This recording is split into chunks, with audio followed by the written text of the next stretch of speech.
You know exactly what you need to do. You know it will help your future. Maybe it's sitting down to study for a crucial exam, finally applying for that career-changing job, managing your scattered finances, or starting that creative project you've literally been talking about for years. You know it matters. You know it is important. And yet, somehow, you're watching another explainer. Or you're checking your phone for the 5th time this hour. Maybe you're deeply analyzing the organization of your desktop folders, doing literally anything except the thing you actually need to do. It's this frustrating, almost out-of-body experience where your actions completely betray your own best interests.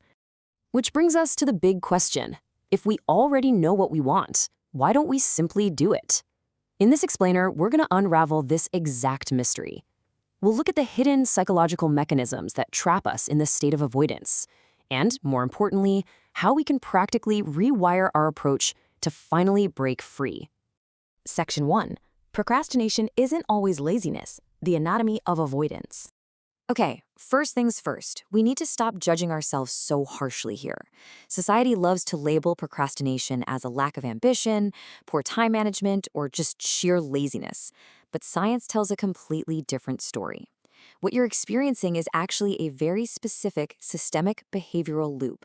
When you face a difficult task, especially one filled with ambiguity or one that triggers your deep-seated perfectionism, your brain doesn't just see a chore. It registers acute emotional discomfort.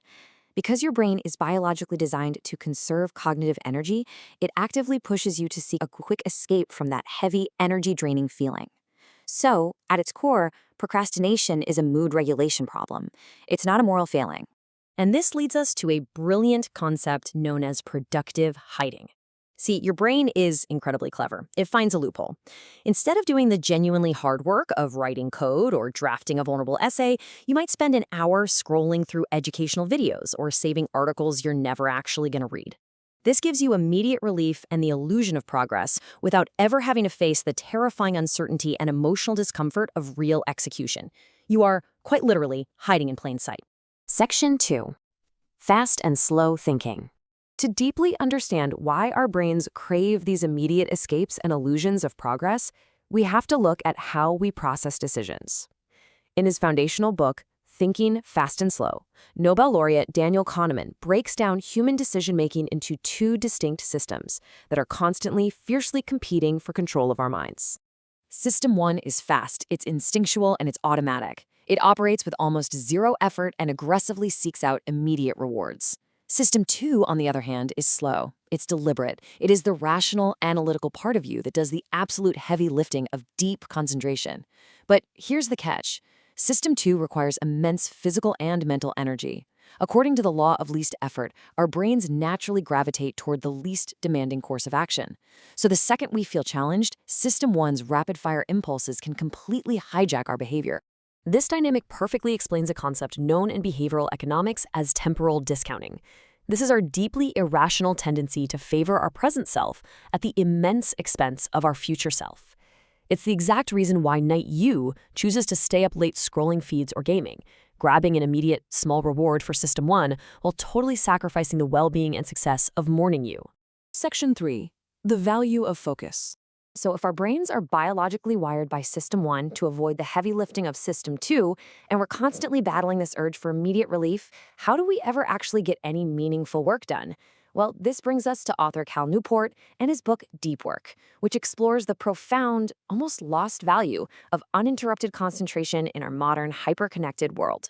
The secret to success in almost all fields is applying your cognitive energy deeply through large, unbroken blocks of focused time. But our constant connectivity and our deeply ingrained habit of multitasking clash violently with this biological requirement. In a world increasingly built on distraction and shallow engagement, true committed focus isn't just a nice habit to have, it is an absolute superpower. Section 4. Where your time goes. Now, to cultivate this superpower of focus, we can't just rely on wishing for better willpower. We must first confront the raw reality of our daily routines.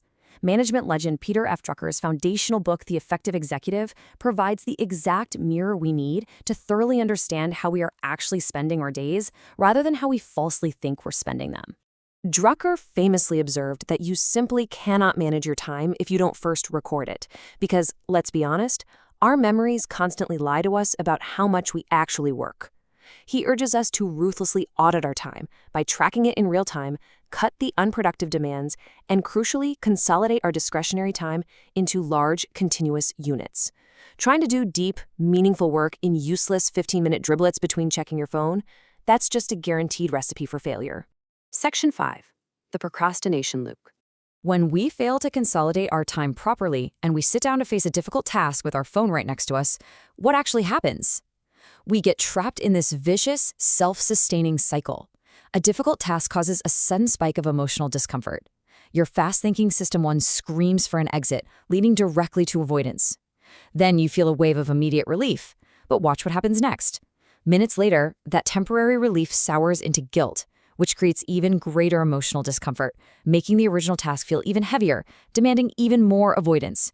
The cycle just continuously feeds itself. Section 6. 5 practical interventions. Okay, let's dive into exactly how you can break this vicious cycle. You can't rely on sheer force of will here. You need actionable behavioral interventions. First, make the first step ridiculously small. This bypasses the alarm bells of your System 1 brain.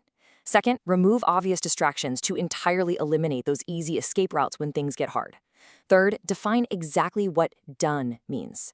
This removes the vague uncertainty that causes emotional discomfort in the first place. Fourth, set a strict, short time box to drastically lower your commitment threshold. And finally, start before you feel ready. Mood follows action, You just need to begin. As researcher Brené Brown acutely notes, when talking about falling into an internet fog, we have to recognize when we are just lulling ourselves into a haze to avoid life. We must catch ourselves in that precise moment of avoidance, take a breath, and deliberately choose to take action, shifting intentionally from passive consumption right back to active execution. So the ultimate takeaway here is that overcoming procrastination doesn't require a dramatic, overnight transformation into some flawless robotic machine. It's simply about building the self-awareness to notice when you're avoiding discomfort, forgiving yourself for that entirely human impulse, and making the conscious decision to open the document and type that very first sentence anyway. I want to leave you with this final, provocative thought to carry with you today. What is the one meaningful thing in your life that you're putting off right now? You already know what it is. And armed with this new understanding of your own mind, how will you break the loop and take that first, ridiculously small step today?